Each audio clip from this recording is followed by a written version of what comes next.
Rex Chapman, former NBA player, Kentucky star, and he wrote an article. It was in the Lexington Herald Leader, and the headline is Injustice, Double Standards, and Heartbreaking Bigotry, Rex Chapman on Race in America. Rex, kind enough to join us from Kentucky this morning. Rex, what made you write it? Oh man, Dave, Dan, sorry. I've been on 17 different Zooms recently. I was asked a few questions the other day after George Floyd's murder, and it took me 3 or 4 days to just put my thoughts together. And I really don't want to speak too off the cuff about this stuff right now, just because I think I've said what I've said, and it's probably a little bit above my pay grade. I'm just a former basketball player. I grew up with black and white friends, and all of this has just been absolutely heartbreaking. I feel a little bit broken. Drew Brees' comments yesterday didn't help, and certainly didn't help me feel any better. I can't imagine it made any of his peers feel any better. So we're going through a tough time, and I do think, and this sounds just awful to say out loud, but it's going to take white people with voices in order to help get us past this, or at least make it somewhat more bearable right now. This is I've not seen anything like this, and I was born in the 60s, grew up in Kentucky for 18 years, and so I know it from a personal level, but I don't know it from I'm white. I'm white. If we're not listening to what our black friends, people of color, are saying right now, and we just have our opinions, we're not going to make any progress. Yeah, I have echoed those same sentiments, that we move on so quickly in our society that it wasn't long ago where you had an unarmed black man who was just jogging in a community in a neighborhood in Atlanta or Georgia and got shot, murdered. We moved on. And then, Eric Garner, I can't breathe. Like, we just move on. And if we continue to move on, then none of this is going to matter, it feels like. And that's the sad part of all of this. Yeah. I don't know, Dan. I'm a little bit at a loss. I don't know. I'm at a loss for words right now. Sorry. But it hits you pretty hard here. Yeah. Here's one thing I don't understand. We pay, and I've started noticing this when I was young. We encourage our kids to go play and do and watch sports, be like that guy, entertainers. We'll spend our hard-earned money on season tickets to go to these games, and we worship our black athletes and entertainers, but don't bring them home. Don't come home to date my son and daughter. And that to me is one of the saddest things that I've seen in my lifetime. I don't know how we get past that. You grew up in Ohio. I grew up in Kentucky. And I know a lot of people that feel like white people are just supposed to marry white people, and that's the way it goes. And if you date a black person, or you marry a black person, you're marked. You know this, and I know this. You're marked. What is that? What was the reaction when you were dating an African American when you were at Kentucky? Not pleasant. Not pleasant. I mean, and you're the star of the basketball team. Yeah. It was all real confusing. Look, I was just coming to school to play basketball and be myself. And I grew up with white kids and black kids from the time I was 7 or 8 years old. My dad played basketball, and his friends, many of his friends, lived in the projects in Owensboro. So I would be dropped off down there and hang with my friends in the projects, play basketball. It's where I learned to play basketball. I've lost my train of thought. It's I'm all sorry. right. You know what? Let me change topics here. Thanks. Unless, would you rather not do this? Because No, I want to keep be going. respectful.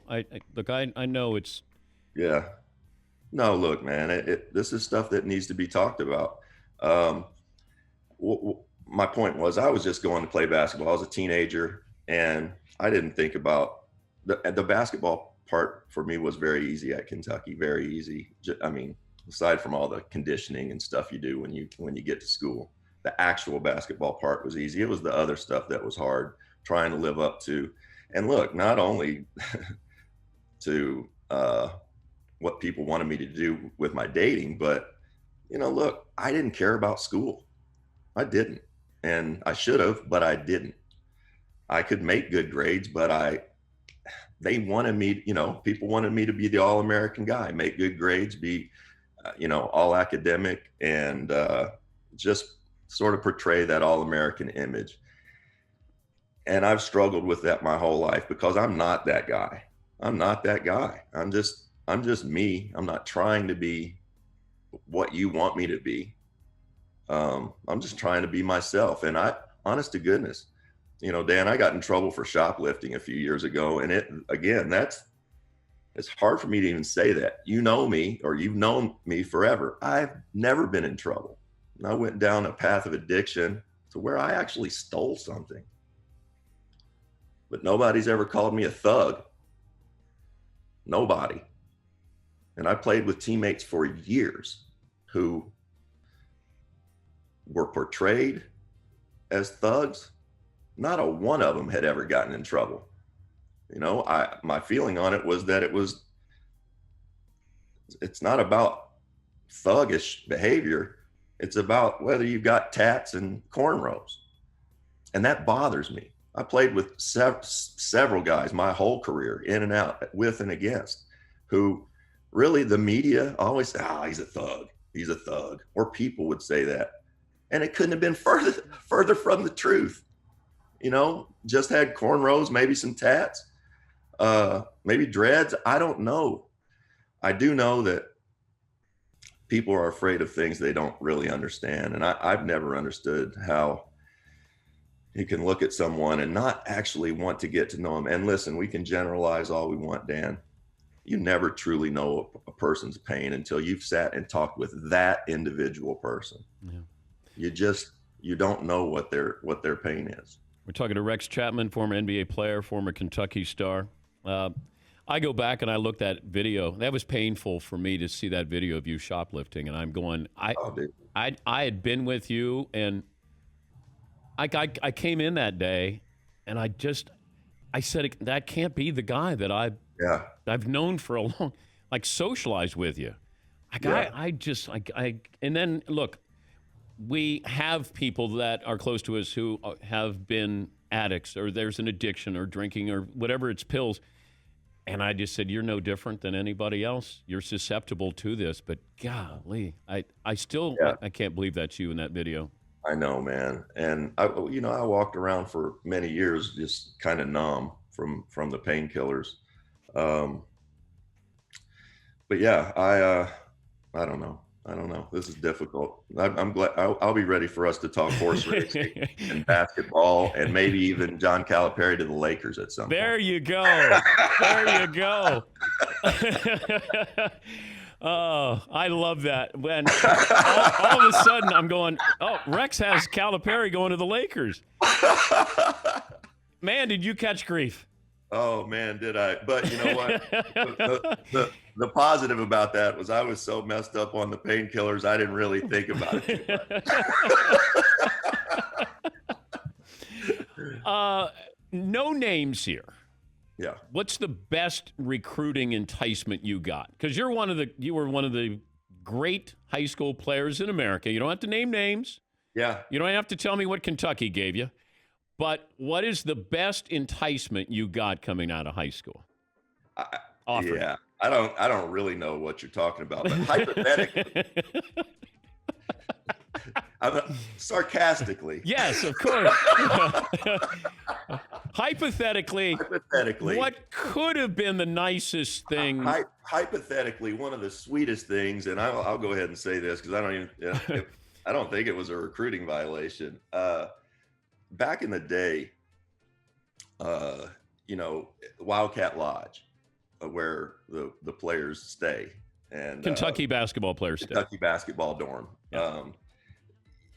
For a while, it was just players in there. But then the NCAA said, no, this place is too nice. You got to have regular students in there as well. So regular students stayed downstairs. I don't know, a dozen of them.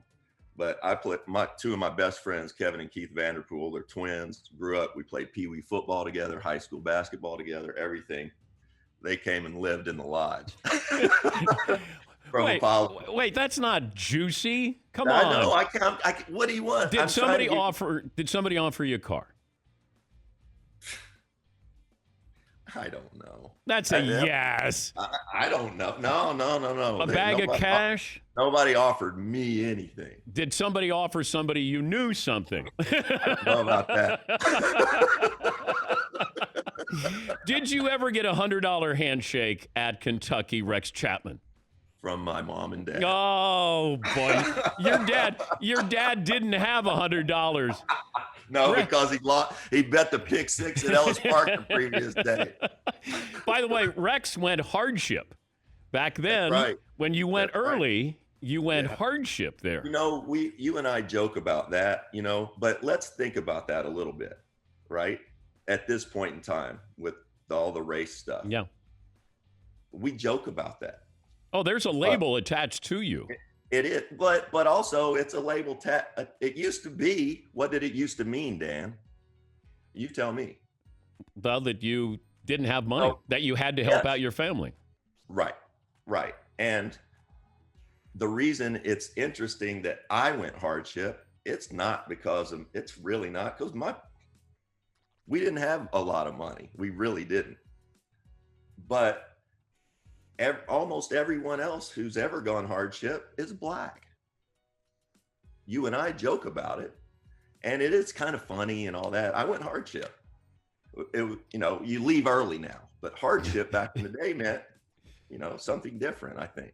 I was trying to think how many white players went hardship. Only one that I can think of and I don't know if you probably do know this. I remember finding out one day I was getting ready to play the Dallas Mavericks. I was 18 or 19 or 20 years old, rookie. And I was looking through the game notes and saw where, studying kind of my matchups and whatnot for the night, came across Brad Davis. Remember Brad Davis? Yeah. Left early. I never knew that. Did he go hardship? Well, what else do you go? Well, I don't know. Wasn't he left before his... He was at Maryland. Yes, he left before his eligibility. Okay, yeah. I just remember you went hardship. I don't remember Brad Davis going hardship. Right. That's interesting. Right. Yeah. So, not a lot, but there's one now that I know of, and that's Tyler Hero. Yeah. Tyler Hero. By the way, you played good defense for a change on the Kentucky questions. And you never played defense. Yeah, that's very true. Yeah. That's very true. They must have loved when they probably circled it when they were playing the Hornets. Like, go at him. Like Jordan probably went, who do I? I got Rex Chapman. Yeah, that's right. Hey, better guard me on the other end, though. Whoa. Okay. What did you think of the Jordan documentary? Loved it. Couldn't get enough of it. I know Michael's taking some grief over this, but I got to tell you, he was different, man. He was different. And could you have been his teammate? Yes, I would have loved to. Do you know this? This is something that's also heartbreaking for me to think about sports-wise. Michael had gone to play baseball, and I was kind of coming in my own in Washington and was having a really good year. In fact, I was about to make the All-Star team, and the day that they announced the All-Stars, I dislocated my ankle. Prior to that, there was a deal that was basically almost done for me to go to Chicago for Ron Harper. and Ron had come in Michael's absence, and he was kind of limping around, and just he couldn't really score like he used to. And so then I dislocated my ankle. They kept Ron. Michael came back, and they went on this whole damn thing. So my story's way more tragic than you know. Oh, but I'll say this, Dan.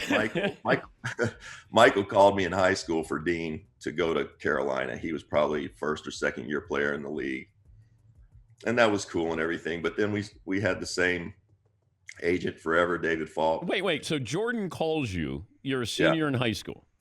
Yeah, junior. A junior in high school. Yeah. And he says, well, how does that? So mom picks up the phone and goes, No. Better. It's even better. Back in the day, there's only a landline, in your house. And me and my sister, she's a year younger. The phone was a whole big deal. And every time recruiters called, the rule for my sister Jenny was Jenny had to get off the phone if a recruiter called in. So she hated me and hated the whole thing. And Dean had told me Michael was going to be calling, and I was home, but the phone rang. I guess she was on the phone, and she clicks over and says hello, and he says, "Hi, this is Michael Jordan. Can I talk to Rex?" And she hung up on him.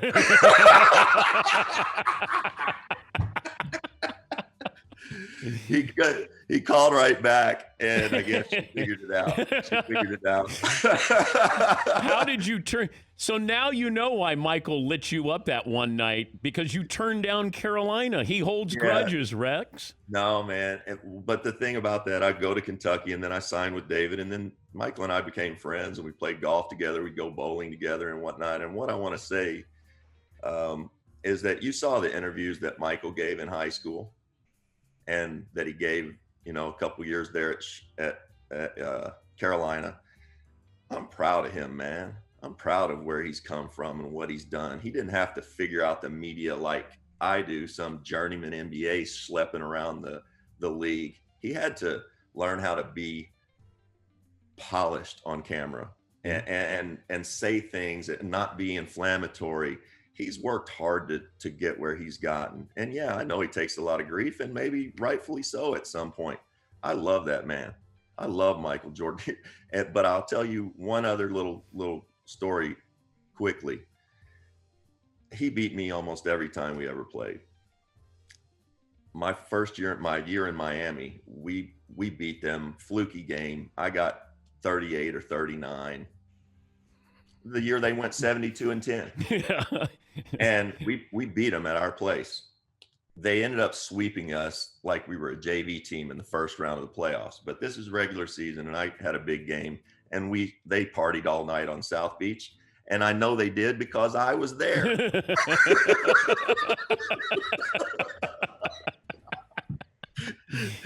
And so I had a big game, and we played them again, regular season game again, about 2 weeks later. Jump ball. And again, Michael and I are friends. We'll play on the floor and all that, but I almost never beat him. Almost never. And as soon as the ball was thrown up that next meeting, as soon as the ball went in the air, he went and elbowed me right in the sternum. Right in, and I went, oh, and then said, shit, it's going to be like this tonight. and guess what? It was. He played, I think he got like 35 and didn't play the fourth quarter, and I got like 13 on 3 for 13. So he was apologizing in advance of putting a beating on you? Yeah, well, no, he didn't. I said it's going to be like that tonight in my head. I was like, oh shit. And it was, and then I got a good full dose of it in 3 playoff games where he was all business in championship mode. So he's the best I've ever played against. He's just different. Hey, I love you. Thanks for making us laugh. And we'll talk. Yeah, all right. Will. Thanks, buddy. Dan. That's Rex Chapman, former NBA player and Kentucky star.